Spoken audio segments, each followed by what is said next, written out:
Fala, gente boa. Eu acho que até seria desnecessário, né, dizer o que que é, descrever o que é essa foto, né, que eu mostrarei agora a vocês, né. Não estranhe porque o livro aqui é meio pesado, né. Então não estranhe aqui a falta de jeito, né. Assim, eu acredito que agora todos vocês estejam vendo a foto, né. Bom, tentarei aproximar mais a foto, né? Bom, eu acredito aqui que todos vocês, né, principalmente aqueles que são aficionados, né, que adoram futebol, que acompanham futebol, tenham reconhecido essa foto, tá? Esse aqui é o Carlos Caetano Bledorn Verri, né? Verri, né? Popularmente conhecido como Dunga, né? Gaúcho, que é gaúcho da cidade de Ijuí, né? Ele erguendo a taça, né? De campeão mundial, né, com a seleção brasileira em 1994, né? Essa é aquela famosa final, né, em que contra a Itália, né, em que o Brasil, né, dominou o jogo, até chegou a mandar uma bola na trave, e aquela famosa final que acabou sendo decidida nos pênaltis, né, em que no último pênalti, né, que acabou sendo cobrado justamente pelo craque da Itália, né, o Roberto Baggio, e o Roberto Baggio isolou a bola. Dizem que a bola ela chegou até Marte, né? Dizem também as más línguas que a bola acabou acertando a cabeça de um marciano, né? Isso é o que falam dizem as más línguas, né? Mas enfim, o Brasil foi campeão, obviamente, né? E como é mais do que sabido, né? Aquela Copa, a Copa de 94, ela foi disputada nos Estados Unidos, né? Embora, né, os americanos, ou melhor, os estadunidenses, né? Esse é o nome mais correto, não é americano, é estadunidense, né? Embora os estadunidenses, né, eles não tenham, não tivessem até então praticamente nenhuma tradição no futebol e a intimidade que eles tenham, né, com o futebol, seja a mesma que um político corrupto tenha com a honestidade, né? Os Estados Unidos, isso em 1988, eles acabaram sendo escolhidos, né, como o país sede da Copa do Mundo de 94, a final da Copa de 94 que foi disputada em Pasadena, né? Pasadena é uma cidade vizinha a Los Angeles, né? Ao contrário do que a mídia, né, a imprensa disse na época, a final não foi na cidade de Los Angeles, tá? Esse jogo Brasil e Itália, repetindo, foi numa cidade pequena, uma cidade vizinha de Los Angeles, chamada Pasadena, no estádio Rose Bowl, né? Esse foi o nome do estádio em que aconteceu esse jogo, tá? Mas por que que eu estou falando tanto da Copa de 94 e eu mostrei para vocês essa foto aqui, né? Uma foto clássica do Dunga erguendo a taça, né? De campeão da Copa de 94. Bom, é porque eu foi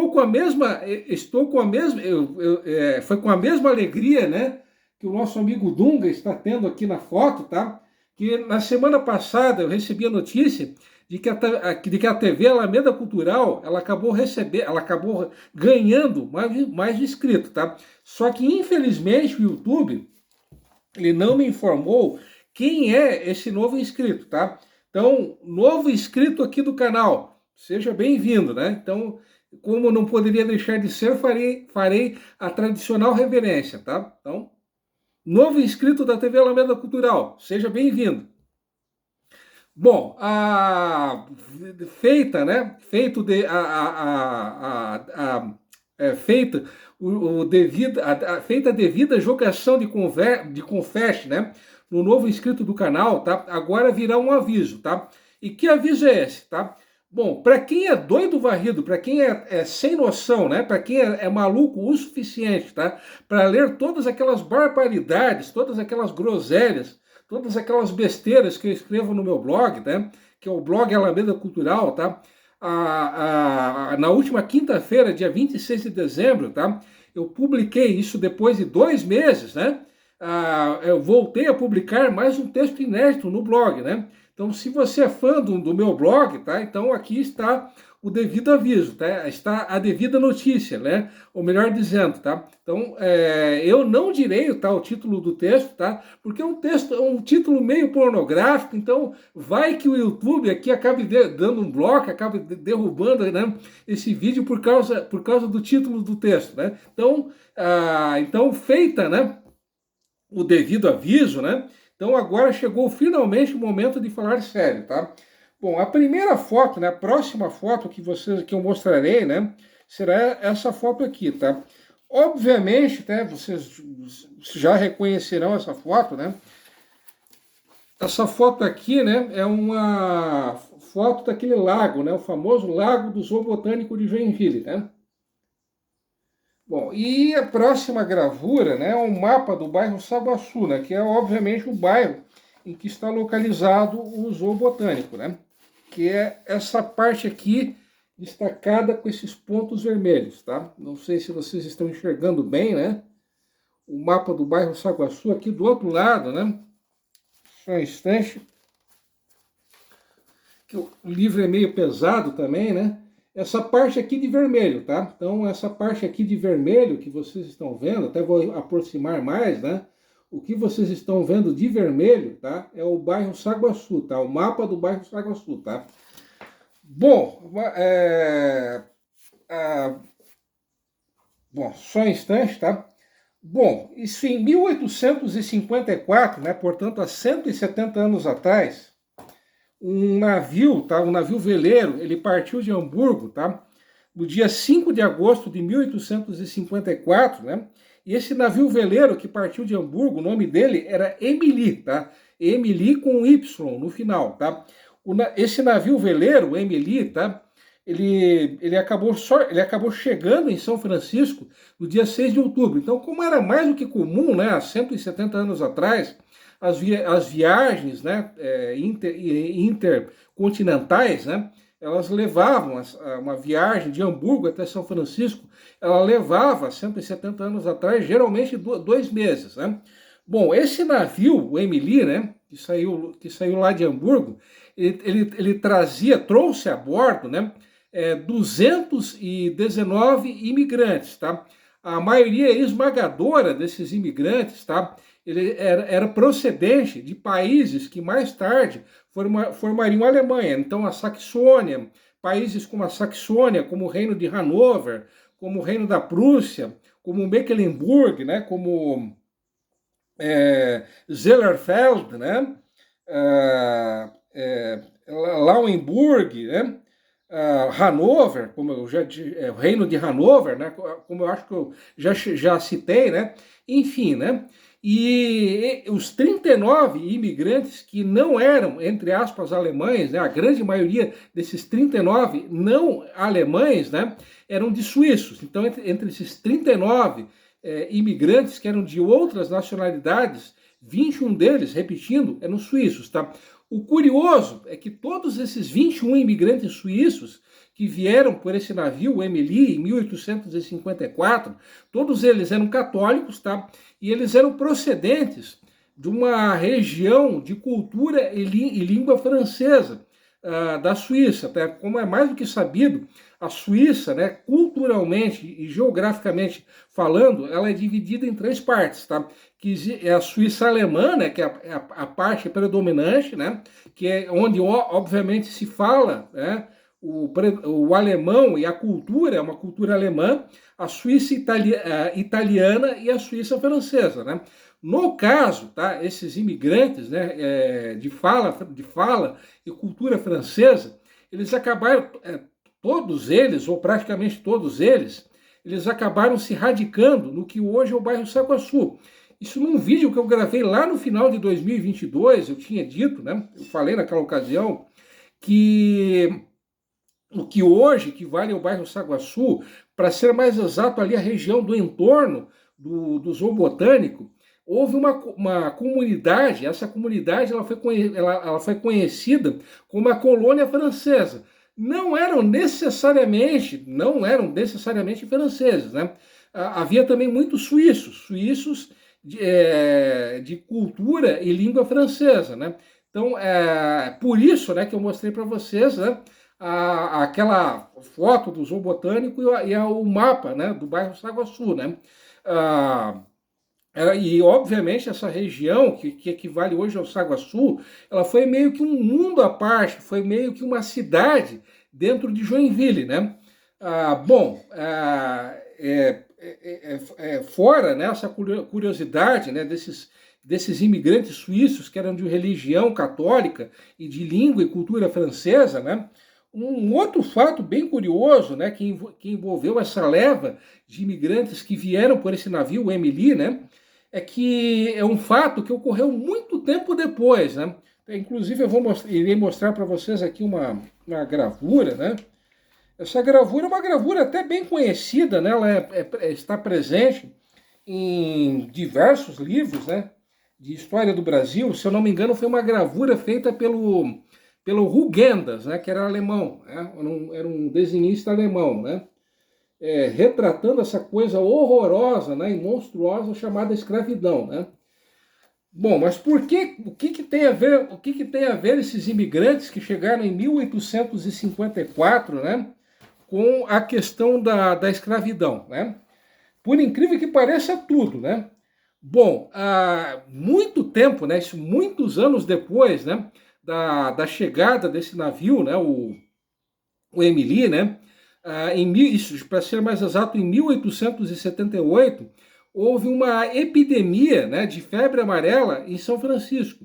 Inclusive, durante um certo tempo, né, durante alguns meses, a circulação tanto de pessoas quanto de mercadorias entre Joinville e São Francisco, ela meio que ficou paralisada, né? São Francisco acabou sendo isolada, vamos dizer assim, do resto do mundo, em função dessa epidemia, né? Curiosamente, praticamente todas as vítimas, né, que morreram eram imigrantes alemães que estavam radicados em São Francisco. Bom, e aí onde que entra a escravidão nesse papo todo, tá? Bom, um dos entre aspas, enfermeiros, né, um dos que trataram dos doentes, né, das pessoas que foram atingidas, né, pela febre amarela, foi um escravo chamado Antônio Naro, tá? Esse escravo, o Antônio Naro, né, ele se tornou se tornou uma figura bastante querida, né? Tanto em São Francisco quanto em Joinville, né? E no ano seguinte, isso já em 1879, diversos moradores de Joinville, né, eles acabaram fazendo uma campanha para se arrecadar dinheiro. Eles arrecadaram 295 mil réis e 10 moradores, todos esses 10 moradores eram imigrantes alemães radicados em São Francisco, e mais uma empresa, que era a empresa Ferdinand Hackhart, né, e companhia, que tinha filial em São Francisco. Então esses 10 alemães e mais essa empresa, cujo nome eu acabei de citar, eles acabaram arrecadando, né, a quantia de 412 mil réis, tá? No total, tá, tanto esses moradores de Joinville, muitos deles, inclusive, vieram, né, vários deles, inclusive, vieram por esse navio, o Emily, em 1854, né, e mais esses alemães, né, de São Chico, né, eles arrecadaram no total 707 mil réis. Na época, isso em 1879, era um valor bem expressivo, tá? E foi graças a esse montante de dinheiro que eles acabaram arrecadando, né, que o Antônio Naro ele acabou comprando, né, a sua liberdade acabou sendo comprada, né?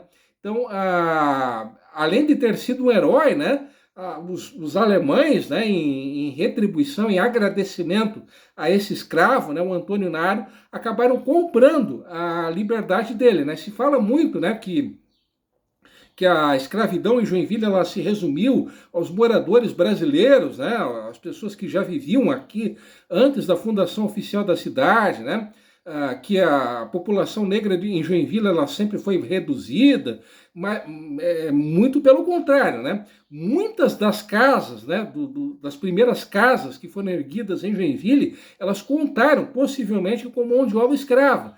E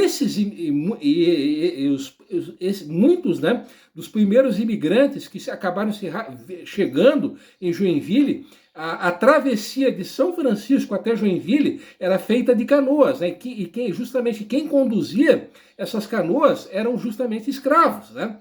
Então, a escravidão, né, a presença negra em Joinville, ela foi muito mais importante do que se imagina, né? E, inclusive, né, moradores de Joinville acabaram, meio que, de certa maneira, participando do movimento abolicionista, né, que obviamente, lutava pelo fim da escravidão, né? Então, esse é um fato que, infelizmente, não aparece, não é ensinado nas escolas, né? E um último fato, né, que eu queria dizer a vocês, né, um fato bem curioso, ainda em relação ao navio Emily, tá? É que por esse navio, tá? Dos imigrantes que vieram por esse navio, tá? Foi o Karl Julius Parucker, né? Só um instante. Opa! Desculpem aqui o improviso, tá? Eu acabei perdendo aqui o fio da meada, né? Ah, sim, já chegarei, tá? Bom, eu estava falando, né, que um desses imigrantes que vieram em 1854, né, foi o Karl Julius Parucker, tá? Ele nasceu no dia 2 de dezembro de 1826 em Chemnitz, né, que é uma cidade que ficava localizada no então Reino da Saxônia, né? Essa cidade, né, de Chemnitz, ela fez parte da nada saudosa, de hoje extinta, né, Alemanha Oriental, né? Então, o nosso amigo Carlos, né, o Karl Julius Parucker, né, ele acabou vindo a falecer aqui mesmo em Joinville, no dia 12 de abril de 1902, tá? Ele era doutor em Direito, né, e além da atividade advocatícia, tá? O Karl Julius Parucker, ele também foi professor, ele também foi tradutor, ele viveu um certo tempo no Rio de Janeiro, ele foi funcionário da colônia Dona Francisca, tá? E ele também foi escritor, poeta e jornalista, né? Então essas foram as atividades que o Karl Julius Parucker ele acabou exercendo, tá? O curioso é que na lista das pessoas, né, que vieram por esse navio, pelo Emily, né? O nome dele não consta como Karl Julius Parucker. O nome dele consta como Friedrich Hermann Weber, né? Então, sabe-se lá por quê, tá? Repetindo, na lista do navio, do Emily, tá? O nome dele não consta como Karl Julius Parucker, né? Mas como esse nome que eu acabei de citar, tá? Como Friedrich Hermann Weber, tá? Ele, naquela ocasião, ele tinha 26 anos de idade, tá? 28 anos de idade, né?